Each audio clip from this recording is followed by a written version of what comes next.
Dear student of class 11th, हम लोग आज स्ट्रेट लाइन चैप्टर स्टार्ट करेंगे। ठीक है, स्ट्रेट लाइन के अंदर जब टॉपिक स्टार्ट होगा तो हम लोग एंगल ऑफ इंक्लिनेशन की बात करेंगे, फिर स्लोप वाला बात रिपीट करेंगे।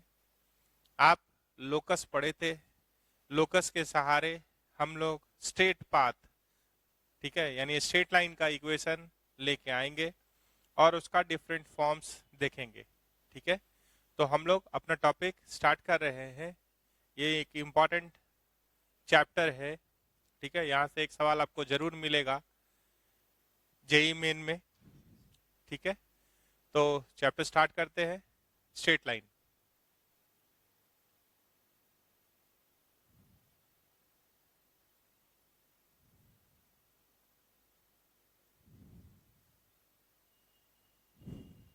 सबसे पहला वर्ड आ रहा है इंक्लिनेशन। इंक्लिनेशन, ठीक है। तो जैसे मान लीजिए ये एक्स एक्सिस है और एक स्ट्रेट लाइन है। ठीक है, ये क्या है? एक्स एक्सिस, और ये लाइन है L इज इक्वल्स टू 0 मान लीजिए। इसका इक्वेशन बोल रहे हैं, थोड़ी देर में आएगा इक्वेशन भी।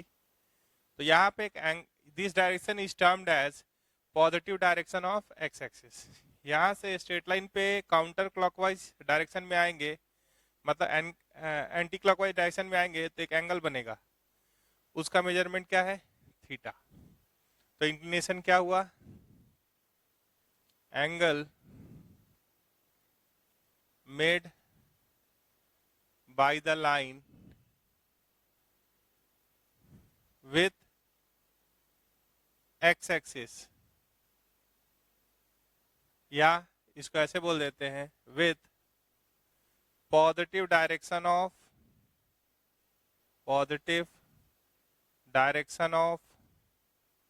एक्स एक्सिस,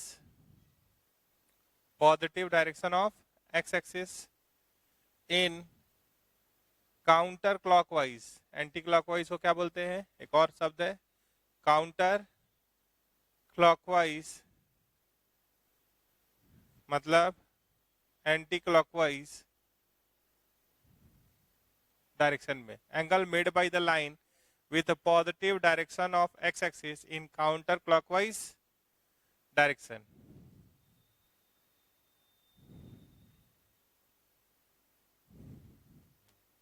ठीक है, यहाँ पे क्या है? वो थीटा आपको दिखा दिए। इस डायरेक्शन को बोलते हैं positive direction of x axis, because as you are moving in this direction the value of X is increasing. अगर आप इस दिशा में मूव कर रहे हैं तो एक्स का वैल्यू बढ़ते जा रहा है, तो इसको बोलते हैं positive direction of x axis. यहाँ से एंटी क्लॉकवाइज मूव करके आपको आना है कहाँ से कहाँ तक? लाइन तक आना है। तो क्या हुआ? थीटा। ठीक है, और थीटा का मेजरमेंट हमेशा जो यहाँ हम लोग लेते हैं वो 0 और पाई के बीच में होता है। कैसे भी होगा, मान लीजिए अगर इसी में केस ले लें ऐसा कि लाइन ऐसे है, लाइन ऐसे है, तो यहाँ से मूव करके कहाँ तक आएंगे? यहाँ तक। ये थीटा होगा इस केस के लिए। ये क्या है? X axis. ठीक है, आगे चलेंगे। अब आ रहा है स्लोप। स्लोप का सिंबल होता है m। स्लोप का सिंबल क्या होता है? m। ठीक है, तो slope is defined as tan theta. m को कैसे डिफाइन करते हैं? tan theta.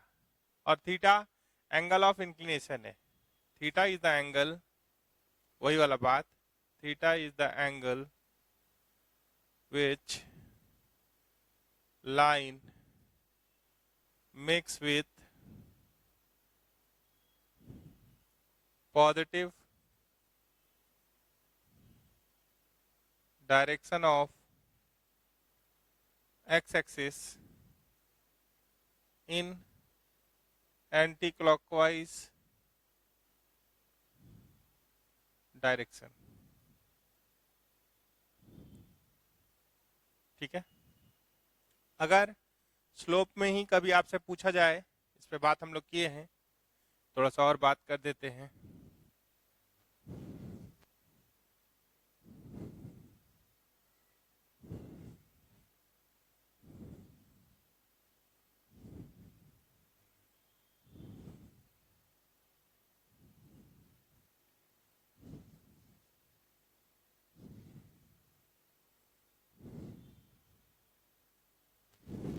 जैसे अगर आपसे बात किया जाए slope of a line,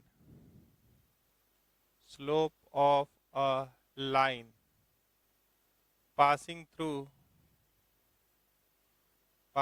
through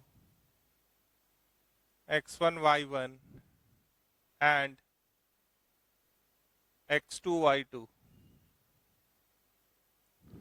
ठीक है। तो हमारे पास x एक्सिस है, एक लाइन है जो मान लीजिए x1 y1 कहीं भी मान सकते हैं, इसी को पहले ऐसे ले रहे हैं, x2 y2 से पास कर रहे हैं। तो कहीं y एक्सिस होगा, मान लीजिए ये x एक्सिस हो गया, ये y एक्सिस हो गया, ठीक है। तो आप क्या कीजिए कि यहाँ से परपेंडिकुलर एक्स एक्सिस पे डाल दीजिए, यहाँ से भी परपेंडिकुलर एक्स एक्सिस पे डाल दीजिए, और यहाँ से परपेंडिकुलर वाई एक्सिस पे भी डाल दीजिए, और इसको प्रोड्यूस कर दीजिए। तो ये एंगल स्लोप में जाता है थीटा। तो ये दोनों लाइन पैरेलल है, देखिए ये यहाँ परपेंडिकुलर, ये यहाँ वाई एक्सिस पे, दोनों लाइन, ये लाइन और ये लाइन क्या है, परपेंडिकुलर। तो ये लाइन क्या है, पैरेलल। तो ये एंगल अगर थीटा है तो ये भी एंगल थीटा है। जब आप यहाँ से यहाँ तक का लेंथ देख रहे हैं, मान लीजिए यही डायग्राम है, तो y2, और यहाँ से यहाँ तक का लेंथ देखेंगे तो y1, तो ये क्या होगा, y2 माइनस y1 यहाँ से यहाँ तक। इसी तरीके से मान लीजिए अगर ऐसे ही पॉइंट लिए हैं, तो यहाँ से यहाँ तक का लेंथ क्या है, x2, यहाँ से यहाँ तक का लेंथ क्या है, x1, तो ये क्या हो जाएगा, x2 माइनस x1। तो आप बताइए tan थीटा क्या होता है, परपेंडिकुलर। अगर ये छोटे वाले राइट एंगल ट्रायंगल में बात करें, ये एंगल तो 90 है, this line is perpendicular to x axis, this line is parallel to x axis, तो ये दोनों क्या है, परपेंडिकुलर है। तो अगर हम tan थीटा की बात करें तो क्या होगा, perpendicular that is y2 minus y1 by base x2 minus x1। तो कभी भी अगर कोई लाइन दो पॉइंट दिया रहेगा जिससे वो पास कर रहा है, तो स्लोप क्या होगा, change in y by change in x। ये क्या है, change in y by change in x, ठीक है। देखिए y2 यहाँ पहले लिखे हैं, तो x2 यहाँ पहले लिखे हैं, इसको चेंज नहीं, ऑर्डर को चेंज नहीं कर सकते। जैसे अगर x1 y1 को इनिशियल बोल रहे हैं और x2 y2 को फाइनल बोल रहे हैं, तो y कोऑर्डिनेट के हिसाब से y का फाइनल माइनस y का इनिशियल, उसी तरीके से x का फाइनल माइनस x का इनिशियल। हाँ, अगर आप इसको इधर लिखेंगे तो यहाँ भी इसको एक -1 कॉमन लेंगे ऊपर से, तो नीचे से भी एक -1 कॉमन लेंगे, तभी हो पाएगा। जैसे आप अगर यहाँ से एक -1 कॉमन ले लेते हैं, तो ये क्या होगा, y1 माइनस y2, तो यहाँ से भी एक -1 कॉमन ले लीजिए, तो क्या हो जाएगा, x1 माइनस x2। ऐसा नहीं लिख सकते कि ऊपर लिख दिए y2 माइनस y1 और नीचे लिख दिए x1 माइनस x2, तब एक माइनस का फर्क आ जाएगा, ठीक है। तो आप ऐसे भी लिख सकते हैं स्लोप को, और ऐसे भी लिख सकते हैं। अब थोड़ा सा बात हम लोग अगर ऐड कर देंगे, मान लीजिए किसका, लोकस वाला बात, पुराना बात, फिर हम लोग different form of straight line देख सकते हैं। तो हम लोग जा रहे हैं थोड़ा सा बेसिक्स जो वहाँ लोकस का पढ़े थे उसके लिए, ठीक है, और फिर हम लोग different forms of straight line देख लेंगे।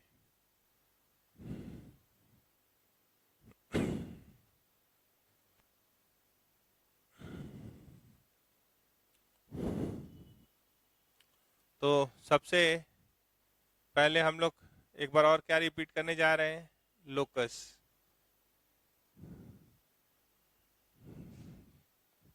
तो it is a path locus क्या होता है? It is a path traced out by a moving point. आप पढ़े हैं, traced out by a moving point, traced out by a moving point satisfying given conditions या given geometrical conditions, जो भी condition दिया हुआ है उन सब का ध्यान रखते हुए, ठीक है। और इसका वर्किंग रूल क्या है? वर्किंग रूल कैसे लोकस निकालते हैं? तो लोकस निकालने का तरीका है, पहला पॉइंट, पहला स्टेप है, let locus of the point, जो मूविंग पॉइंट है, बी अल्फा कॉमा बीटा हम लोग मान लेते हैं, या x1 कॉमा y1 मान लेते हैं। दूसरा पॉइंट है, using given conditions, using given conditions find relation between alpha and beta, alpha और बीटा के बीच में रिलेशन निकाल दीजिए। तीसरा पॉइंट है, एलिमिनेट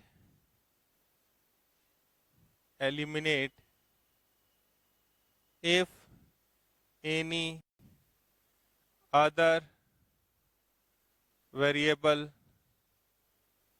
present, अगर कोई और वेरिएबल है तो उसको क्या कीजिए? एलिमिनेट कर दीजिए यूजिंग गिवन कंडीशंस। ये जो इक्वेशन बन जाएगा उसको मिला के जो भी वेरिएबल अल्फा बीटा के अलावा है बाकी सब क्या होना चाहिए? कांस्टेंट।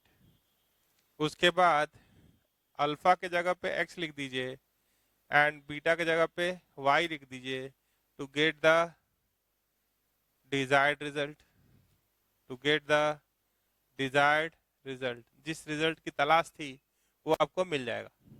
तो ये 4 लाइन से हम लोग लोकस का सवाल बनाते हैं। अब स्लोप और लोकस को कैसे मिला के हम लोग स्ट्रेट लाइन चैप्टर पढ़ेंगे, इस पे बात कर लेते हैं, ठीक है।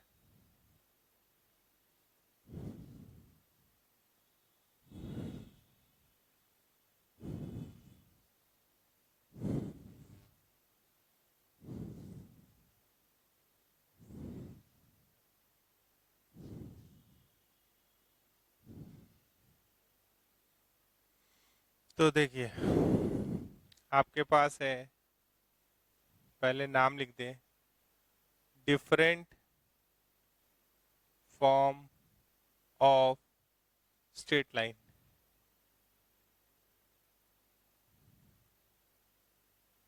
Different form of straight line, ठीक है। तो सबसे पहले लेके आ रहे हैं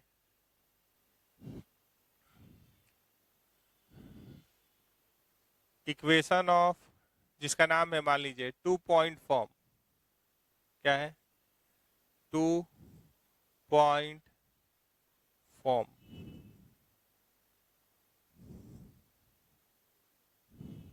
ठीक है।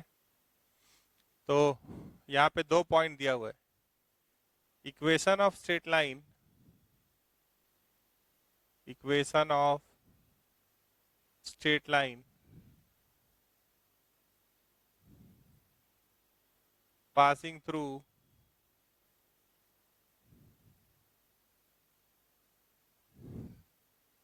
x1 comma y1 and x2 comma y2, ये निकालना है।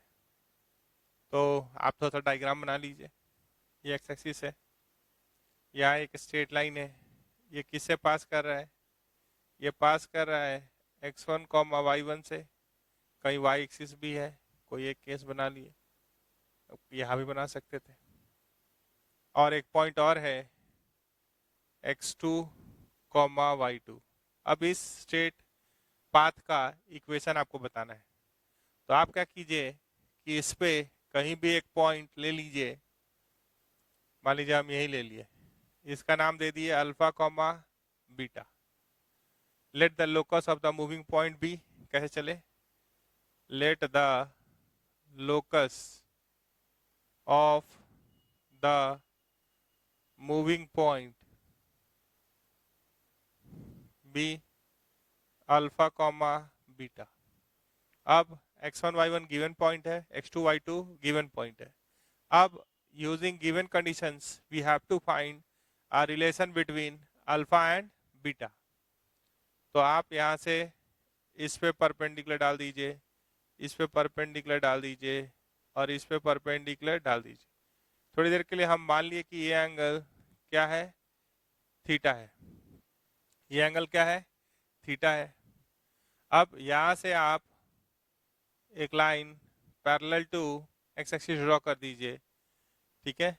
तो अब ये एंगल अगर थीटा है तो ये भी एंगल थीटा होगा। तो ये पॉइंट का नाम ए दे दिए, इसका नाम बी दे दिए, मान लीजिए मूविंग पॉइंट का नाम सी दे दिए। अब हम इस ट्रायंगल को लेना चाहते हैं तो इसका नाम पी दे दिए और इसका नाम क्यू दे दिए। तो आप अगर ध्यान से देख पा रहे हैं, यहाँ पे भी अगर एक line parallel to x axis बना दें तो यहाँ से बीपी कितना होगा, अगर हम बीपी की बात करेंगे तो बीपी होगा, यहाँ से यहाँ तक y2 है, यहाँ से यहाँ तक y1 है, तो ये होगा y2 माइनस y1, ठीक है। और अगर हम CQ की बात करना चाहेंगे तो ये क्या होगा, यहाँ से यहाँ तक बीटा है और यहाँ से यहाँ तक y1, तो ये क्या होगा, बीटा माइनस y1। अगर हम AQ की बात करना चाहेंगे तो यहाँ से यहाँ तक अल्फा है और यहाँ से यहाँ तक x1, तो ये क्या होगा, अल्फा माइनस x1, ठीक है।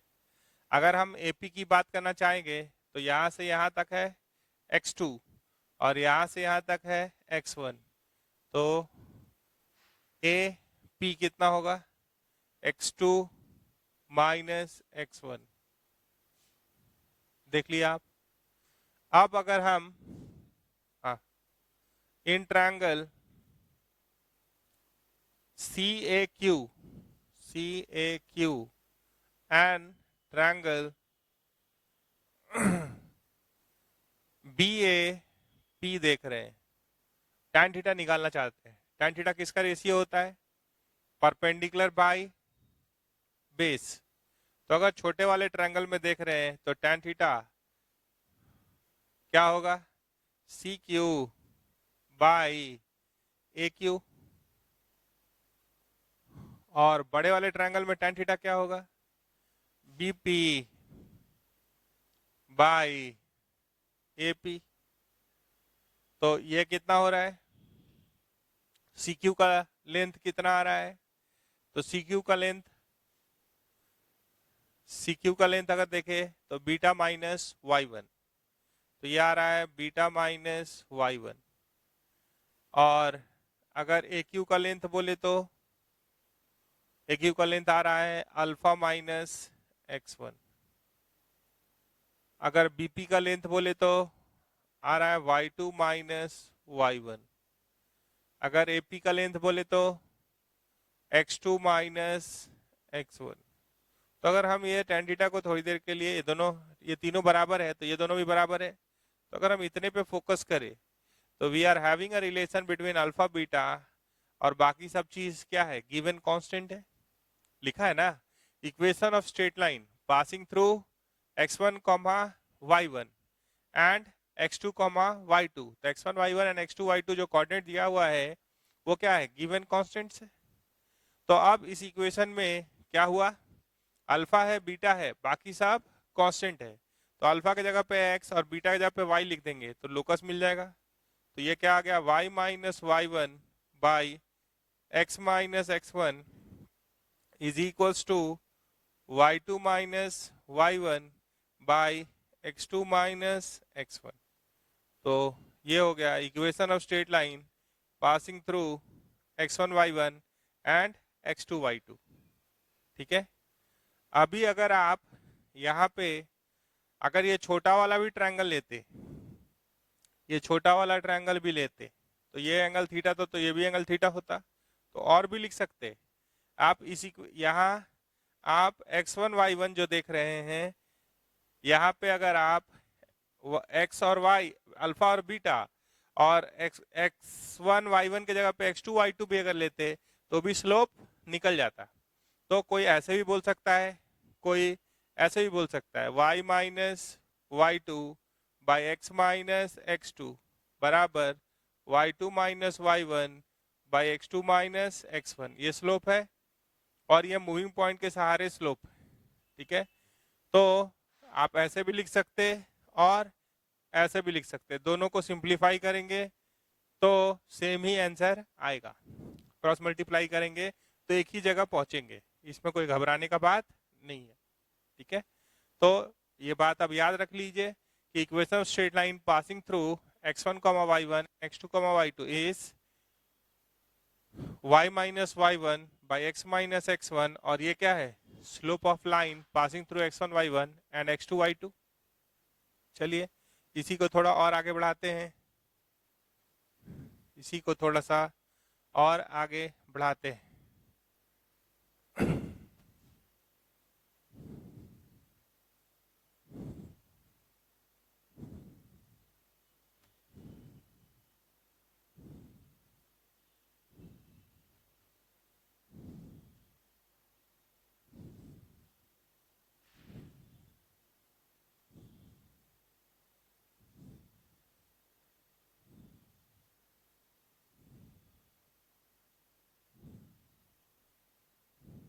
मान लीजिए एक पॉइंट दे दे और स्लोप दे दे, और हम बोले पॉइंट स्लोप फॉर्म, अगर ऐसा कुछ बोले, ये बोल रहा है equation of straight line, equation of straight line passing through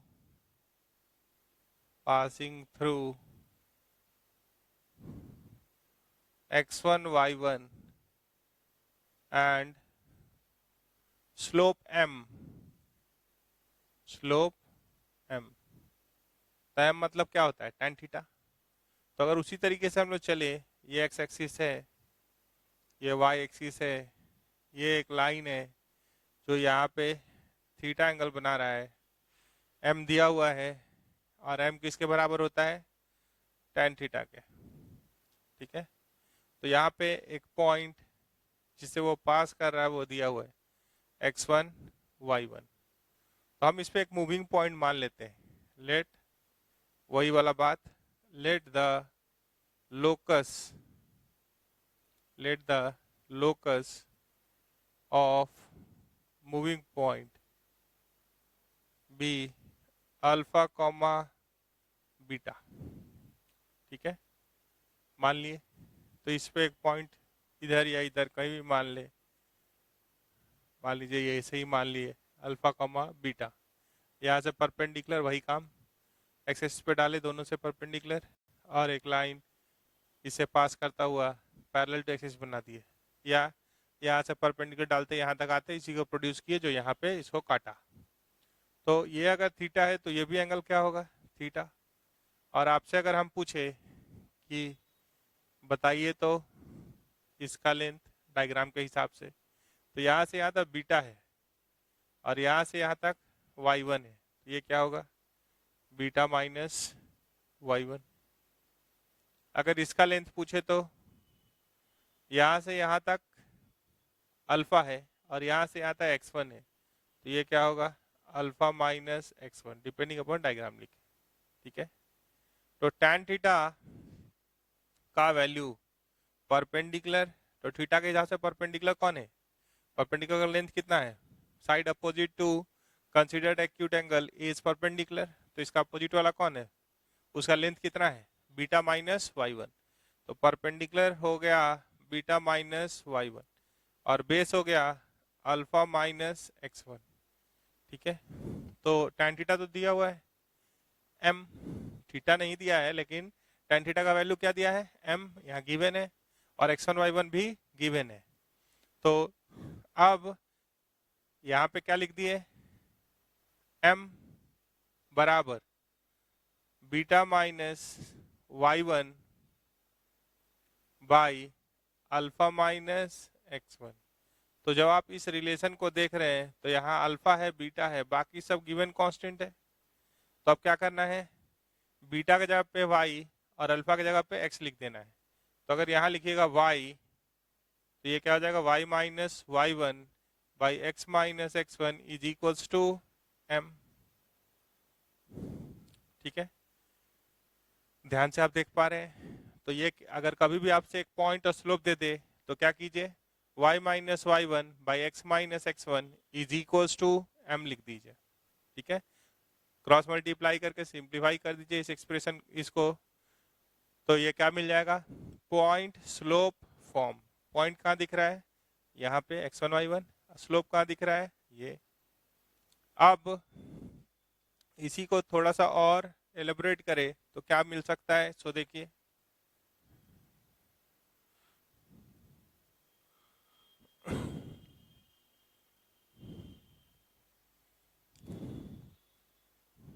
ये आपके पास है तीसरा पे हम जाना चाहते हैं, slope intercept form. Slope intercept form, यहां तक हम लोग क्या मिला है, y minus y1 by x minus x1 is equal to m। ये कॉपी किए हैं अभी, स्लोप इंटरसेप्ट फॉर्म इसको नहीं कर रहे अभी।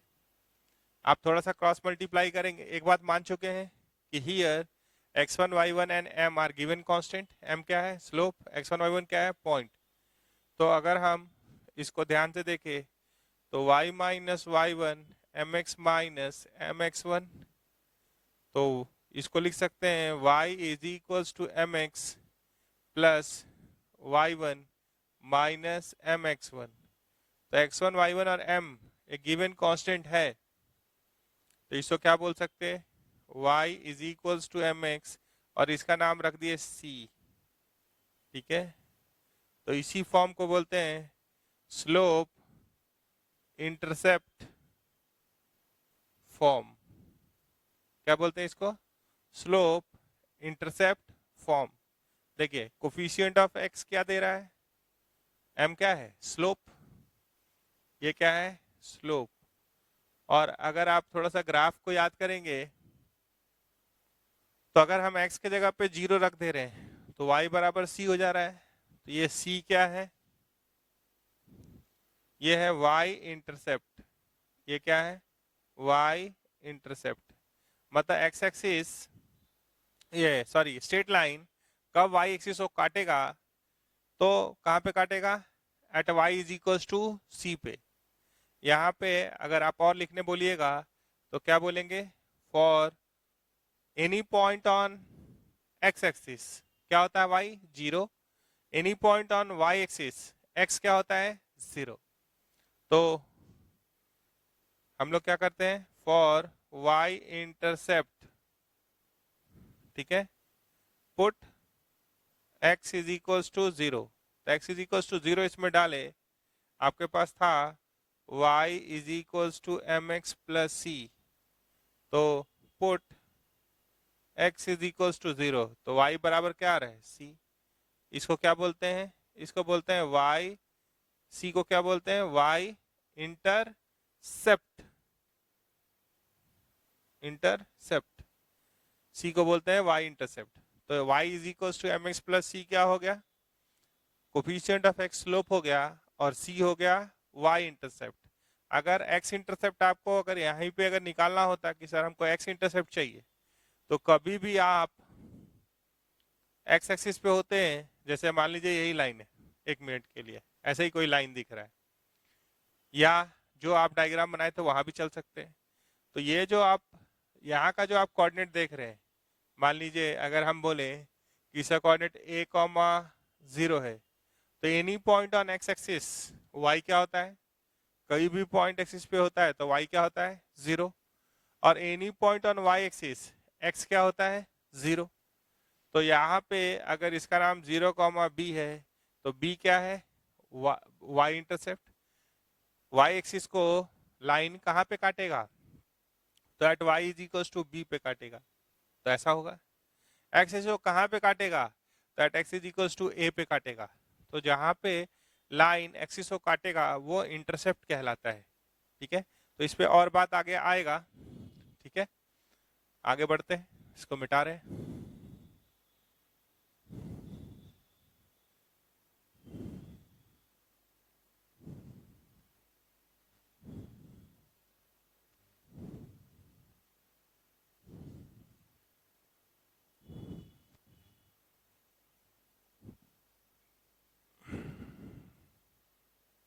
सब पे सवाल ले लेंगे, पहले एक बार फॉर्मेट देख लेते हैं।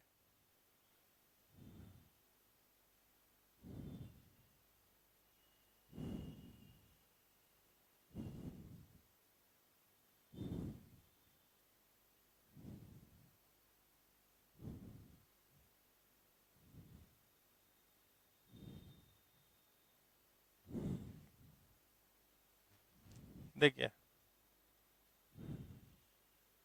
कोई भी हम हो, आप हो, कोई कर्व हो या स्ट्रेट लाइन हो, ठीक है, अगर एक्सिस पे आएगा तो उस समय वाई क्या होगा, जीरो। तो हम एक लाइन बोल रहे हैं, ऑन एक्स एक्सिस कोई भी पॉइंट लीजिएगा, वाई क्या होता है, जीरो।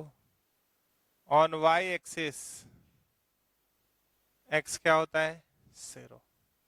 तो अब हम बात करने जा रहे हैं इंटरसेप्ट फॉर्म का। इंटरसेप्ट फॉर्म, तो यहाँ पे मान लीजिए कि एक्स एक्सिस और वाई एक्सिस बना लिए, एक लाइन एक्स एक्सिस को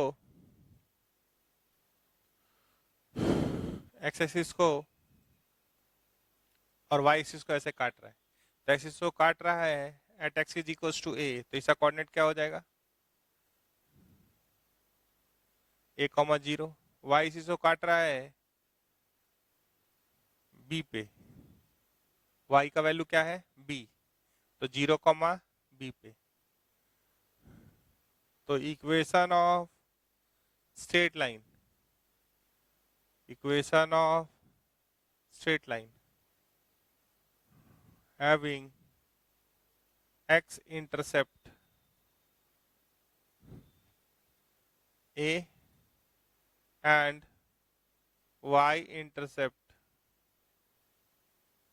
b is, ये होता है x by x intercept plus y by y intercept is equals to 1। कैसे आता है, तो मान लीजिए दो पॉइंट दिया है, तो आप बताइए किसी का नाम, अगर अगर मान लीजिए एक मिनट के लिए इसका नाम x1 y1 रख लें, इसका नाम x2 y2, तो 2 पॉइंट फॉर्म से क्या पढ़े थे, y minus y1 by x minus x1। अब लोकस का यूज नहीं करेंगे, अब यहाँ से इसका यूज कर लेंगे, is equals to y2 minus y1 by x2 minus x1। तो आप किसी को x1 y1 मान लीजिए और किसी दूसरे को x2 y2 मान लीजिए। मान लीजिए हम इसको x1 y1 बोल रहे हैं, a कॉमा जीरो को, तो x1 का वैल्यू a है और y1 का वैल्यू जीरो है, डाल देते हैं जीरो, और यहाँ a, और इसका नाम x2 y2 है, तो y2 का वैल्यू b, y1 का वैल्यू जीरो बाई x2 का वैल्यू जीरो, x1 का वैल्यू a। ऐसा हो गया। अब थोड़ा सा क्रॉस मल्टीप्लाई कीजिए, तो ये क्या आ रहा है y यहाँ इंटू, ये हो गया माइनस ए वाई बराबर B X minus A B. ठीक है, तो आप इसको लिख सकते हैं B X plus A Y बराबर ए बी। आप इसको नीचे भेज सकते हैं, तो B X by A B plus A Y by A B बराबर 1। ठीक है, बी काट सकते हैं, ए काट सकते हैं, तो ये क्या दिख रहा है, X by A plus Y by B is equals to 1। ठीक है,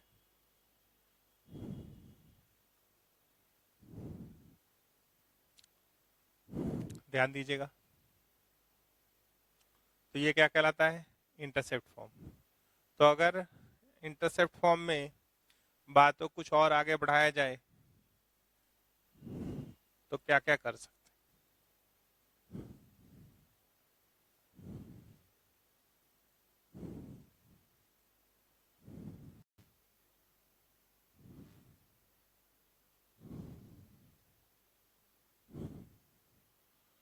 मान लीजिए आप जितना अभी तक पढ़े उसमें अगर कोई किंतु परंतु का बात करना होगा तो क्या क्या हो सकता है? ठीक है, हम लोग इंटरसेप्ट फॉर्म तक देखें, फिर आगे फॉर्म पे आएंगे। थोड़ा सा रोक रहे। मान लीजिए कि अगर आपसे पूछे कुछ क्वेश्चन यहाँ तक, पहला क्वेश्चन है फाइंड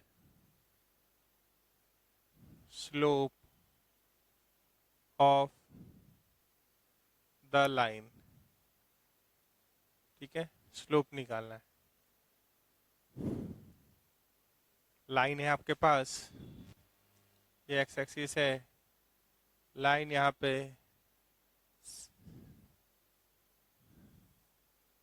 60 डिग्री बना रहा है।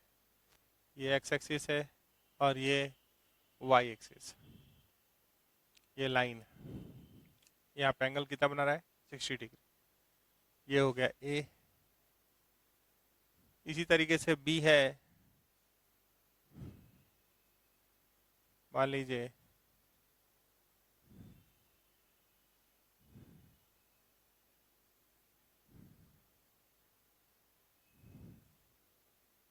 ये एंगल दे दिया 120 डिग्री। ठीक है, स्लोप निकालना है। सी दे दिया आपके पास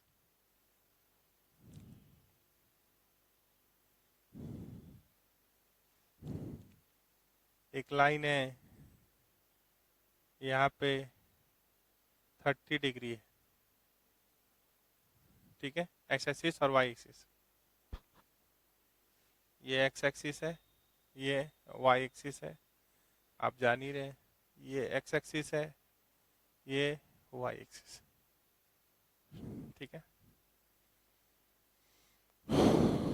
और ए बी सी हो गया। डी आपके पास एक लाइन है, ये एक्स एक्सिस है और ये वाई एक्सिस। एक लाइन ऐसा है पैरेलल टू एक्स एक्सिस। और ई है आपके पास, मान लीजिए ये एक्स एक्सिस है, ये Y axis, perpendicular to x axis. इसका स्लोप बताना है। ठीक है, तो अब आपके पास 5 छोटा छोटा सवाल है। तो अगर हम लोग ध्यान से देखें तो ये 60 डिग्री है। ठीक है, तो slope is defined as tan theta where theta is the angle which line makes with positive direction of x axis in anti clockwise direction। तो यहाँ तो एंगल दिया हुआ है, तो इसका स्लोप क्या हो जाएगा? Slope is defined as m is equals to tan 60। ये एंटी क्लॉकवाइज डायरेक्शन है, ये क्या है? Anti clockwise. और आप जानते हैं थीटा 0 और पाई के बीच में होता है, तो इसका वैल्यू क्या हो गया? √3।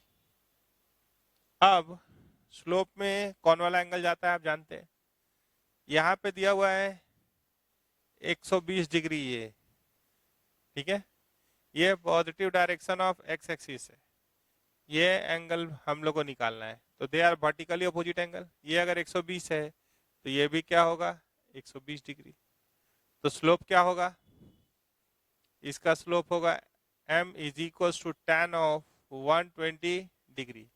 तो इसको 90 + 30 लिख सकते हैं। तो 90 + 30 का मतलब क्या होगा? 90 × 1 ऑड है, तो tan किसके पास जाएगा? कॉट के पास। ठीक है, 30 डिग्री कॉपी होगा। और आप सेकंड क्वाड्रेंट में है, तो सेकंड क्वाड्रेंट में साइन और कोसेक पॉजिटिव होता है, बाकी चारों नेगेटिव होता है। तो यहाँ का m क्या आ गया? अगर इसका m बोलिएगा, एंगल को इधर लिख देते हैं 120 डिग्री, तो ये हो गया माइनस tan 30 होता है 1/√3, 1/√3 का रेसिप्रोकल √3, तो ये हो गया -√3। अब अगर ये लाइन है, ये एंगल दिया है, ये 90 है, तो ये एंगल कितना हुआ? Sum of 3 angle of a triangle is 180 degree, तो 60 होगा।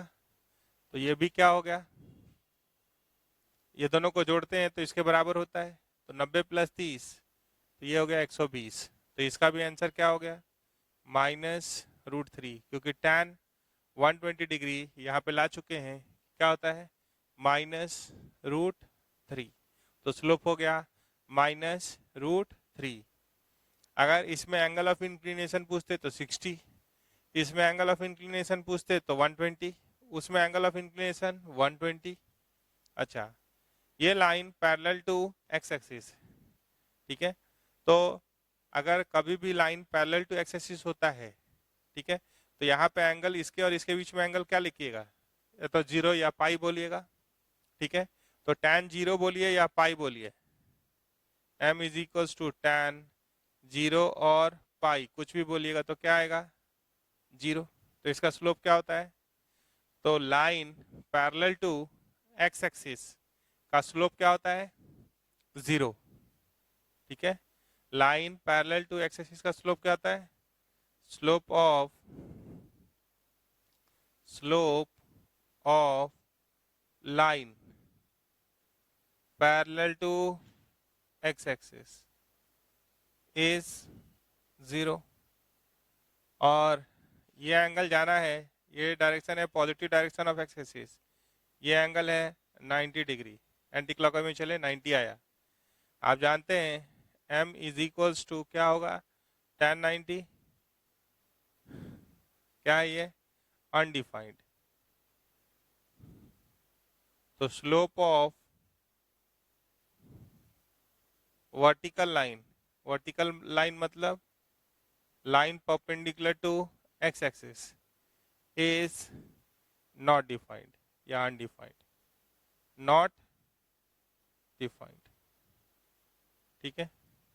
तो आप एंगल ऑफ किसी का स्लोप अगर अनडिफाइंड आ रहा है, मतलब वो लाइन क्या है? वर्टिकल लाइन है। और किसी का स्लोप अगर 0 आ रहा है, मतलब वो लाइन हॉरिजॉन्टल लाइन है, मतलब that line is parallel to x axis, ठीक है। तो ये तो स्लोप का बात हुआ।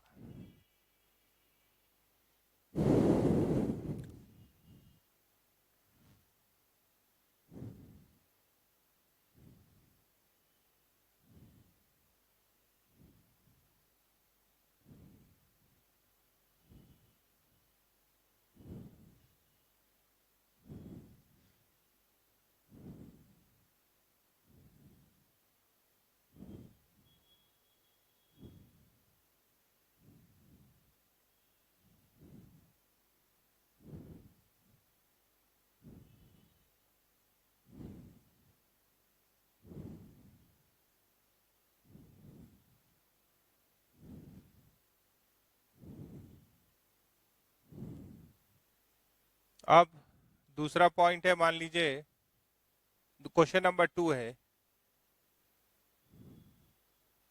आपसे कह रहा है कि find equation of straight line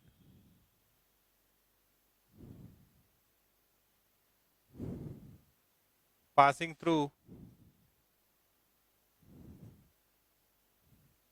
through 1, 2 and 3, 4, ऐसे बोल रहे हैं। तो आप आप जानते हैं 2 पॉइंट फॉर्म, आप क्या जानते हैं? ये किसकी बात करना चाह रहे हैं? 2 पॉइंट फॉर्म का बात करना चाह रहे हैं। तो पहले आराम से, जो आपको बताया गया है कि equation of straight line passing through x1, y1 and x2, y2 is y minus y1 by x minus x1 is equals to y2 minus y1 by x2 minus x1। तो किसी एक का नाम x1 y1 रख दीजिए तो दूसरे का नाम क्या हो जाएगा x2 y2। तो अगर हम इसका नाम x1 y1 रख रहे हैं मान लीजिए, तो इसका नाम क्या पड़ा x2 y2। नाम बदल भी सकते हैं, तो उसके हिसाब से वैल्यू डालिए। y माइनस y1, y1 क्या है 2, x माइनस x1, x1 कितना है 1, y2 का वैल्यू है 4, y1 का वैल्यू है 2, x2 का वैल्यू है 3 और x1 का वैल्यू है 1। तो 4 माइनस 2, 3 माइनस 1 2, 2 बाई 2 1। तो ये क्या है y minus 2 by x minus 1, 2 by 2 काट दिए 1 आ गया। तो इसको क्रॉस मल्टीप्लाई कीजिए, y माइनस 2 1 से इंटू होगा x माइनस 1, तो ऐसा दिखाई देगा। इसको आप लिख सकते हैं x माइनस वाई, माइनस 2 उधर गया तो 2 माइनस 1, तो 1 बराबर 0। कोई बोलता कि सर आप एक और बोले थे इसी में कि आप ऐसे भी लिख सकते हैं y minus Y two by x minus x two is equals to y2 minus y1 by x2 minus x1। तो ये ऐसे भी वही आएगा, भले वैल्यू डालने में थोड़ा डिफरेंट दिखाई दे लेकिन पहुंचाएगा वहीं। y माइनस वाई टू, तो y minus 4 by x minus 3, खाली वैल्यू ठीक से डालिएगा। y2 का वैल्यू 4 और x2 का value 3, y2 minus y1, y2 minus y1, x2 minus x1। तो ये क्या दिख रहा है y minus 4 by x minus 3, 2 by 2 1। तो ये हो गया y माइनस 4 बराबर x माइनस 3। तो ये क्या हो गया x माइनस वाई, 4 माइनस 3 1। ऐसे बनाए या ऐसे बनाए कोई फर्क नहीं पड़ेगा, ठीक है। अब आगे चले।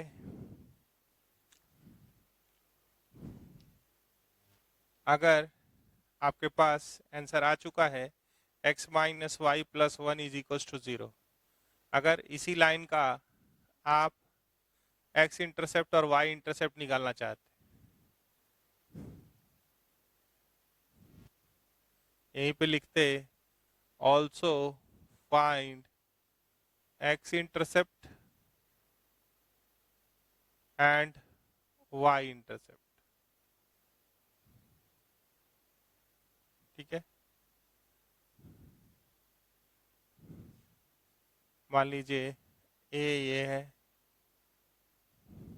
Passing through this, also find, इसी का भी है ये x इंटरसेप्ट y इंटरसेप्ट। तब क्या करते,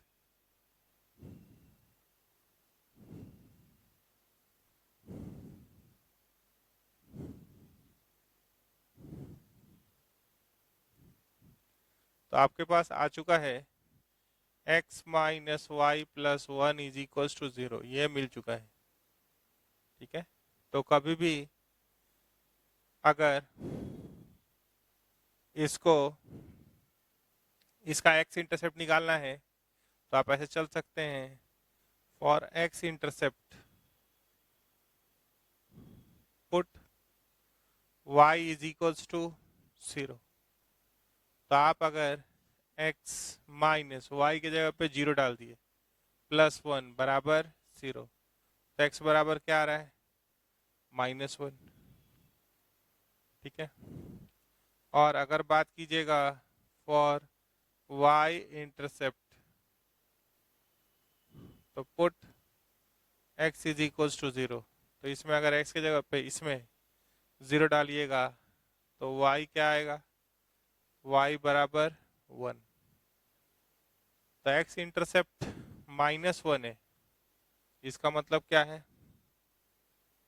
कि यहाँ पे एक पॉइंट होगा -1, -2, ये 0, ये 1, ये 2, ये 3, ये 1, ये 2, ये 3, ये x एक्सिस है और ये y एक्सिस। तो x इंटरसेप्ट -1 हुआ, मतलब वो लाइन पास करेगा -1, 0 से, और y इंटरसेप्ट 1 हुआ, मतलब वो पास करेगा 0, 1 से भी, 0, 1 से भी, यानी वो स्ट्रेट लाइन ऐसा होगा, ये स्ट्रेट लाइन। एक स्ट्रेट लाइन पे इनफाइनाइट पॉइंट्स होता है, तो कोई भी 2 पॉइंट दिया हुआ था, ठीक है। वो y एक्सिस पे कब आया? जब y कोऑर्डिनेट का वैल्यू 1 था। वो x एक्सिस पे कब आया? जब x कोऑर्डिनेट का वैल्यू -1 था। तो x एक्सिस पे y क्या होता है? 0। तो हम प्लॉट किए -1, 0 से वो पास करेगा, ठीक है, और 0, 1 से भी पास करेगा। पहले x कोऑर्डिनेट लिखते हैं, फिर y कोऑर्डिनेट लिखते हैं, ठीक है। तो यहाँ से हम लोग इंटरसेप्ट निकालना भी देख लिए, और आगे चलते हैं।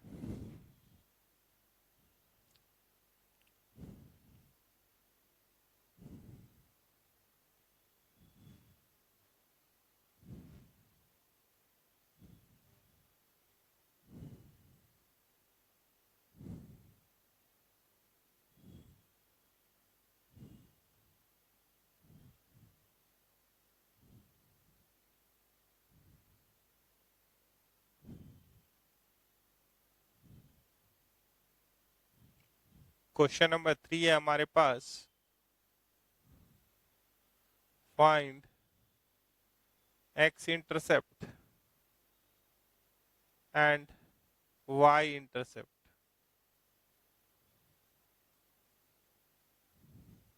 ठीक है। Find x intercept and y intercept. तो यहाँ का पहला सवाल कुछ ऐसा दिख रहा है,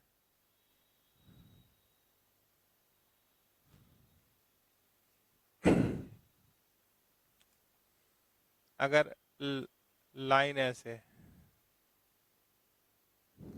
ठीक है, और इसका इक्वेशन मान लीजिए हम दे दें आपको स्ट्रेट लाइन का, ax plus by plus c is equals to 0। Linear equation in two variable represent straight line. तो आपको x इंटरसेप्ट और y इंटरसेप्ट निकालना है। दूसरा, मान लीजिए कुछ नहीं दिया है, सिर्फ ऐसे लाइन बनाया हुआ है, ठीक है। ये क्या है? 0, 0। ये line l is equals to 0 ऐसे लिखा है। तीसरा,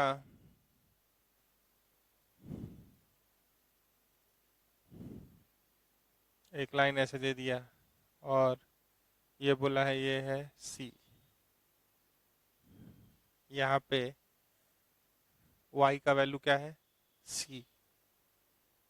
ये पॉइंट यहाँ पे लिखा हुआ है c। और फोर्थ,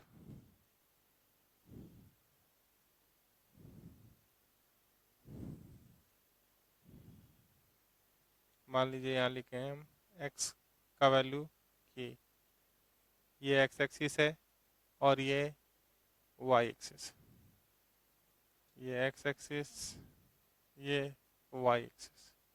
आपको क्या निकालना है? x इंटरसेप्ट और y इंटरसेप्ट। तो ये general equation of straight line है। तो आप याद कीजिए कि आपके पास है ax plus by plus c is equal to 0। तो अगर आप x इज इक्वल टू 0 डालेंगे तो y इंटरसेप्ट आएगा। When x is equal to 0, x is equal to 0 डाले, ये क्या बन गया? by plus c is equal to 0, y is equal to minus c by b. तो ये क्या कहलाएगा? y intercept. तो ये क्या है? y इंटरसेप्ट, ठीक है। अगर आप x इंटरसेप्ट निकालना चाहते हैं, तो for x intercept put y is equal to 0। On x axis y क्या होता है? अगर हम एक्सिस पे हैं तो y क्या होगा? 0। अगर हम y एक्सिस पे हैं तो x क्या होगा? 0। ठीक है। तो यहाँ पे जब हम x को 0 डाले तो y कितना आया है, -c/b। तो इसका कोऑर्डिनेट क्या हो गया, -c/b।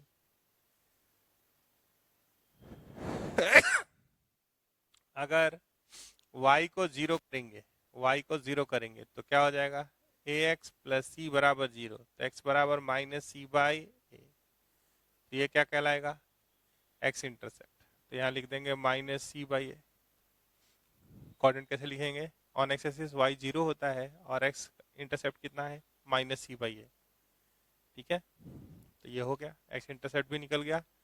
इसको क्या कहेंगे, ये है x = -c/a।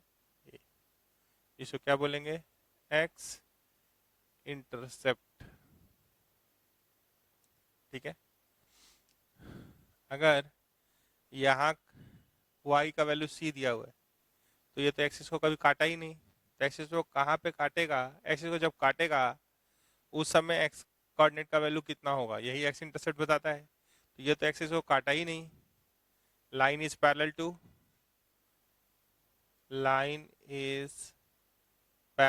To x axis. ठीक है, इसको बोलते हैं हॉरिजॉन्टल लाइन।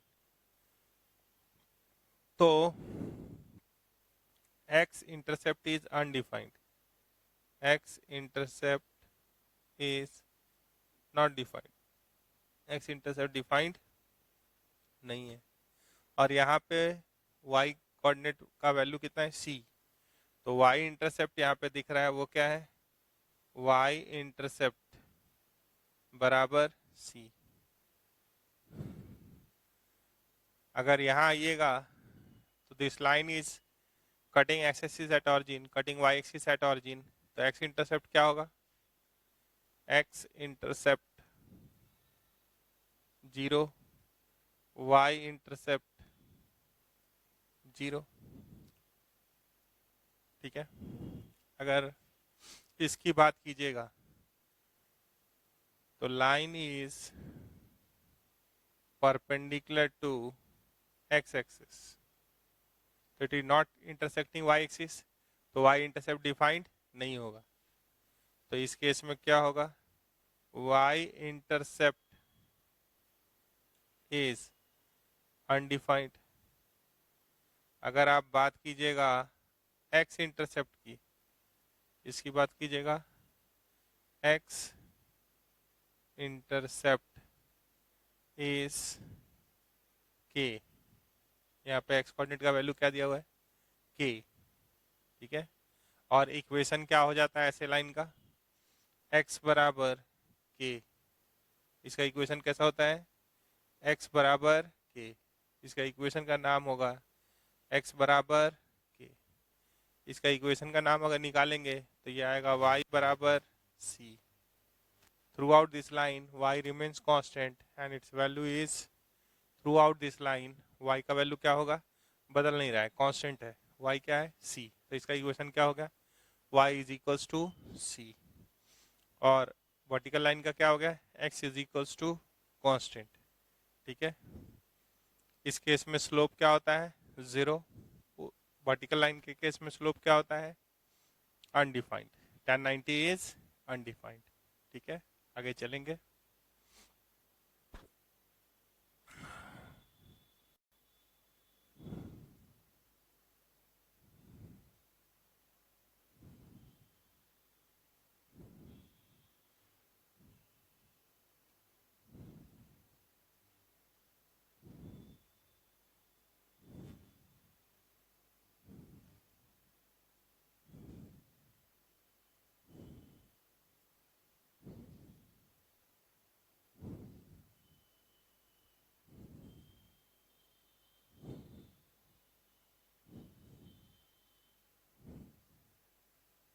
मान लीजिए आपसे कोई क्वेश्चन दिया है, क्वेश्चन नंबर 3, एक डायग्राम भी दे दिए मान लीजिए थोड़ी देर के लिए कि ये एक स्ट्रेट लाइन है जो यहाँ पे 60 डिग्री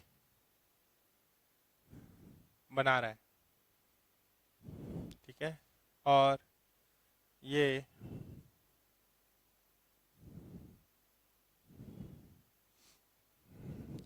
2,1 से पास कर रहा है। किसे पास कर रहा है? 2,1 से। Find equation of straight line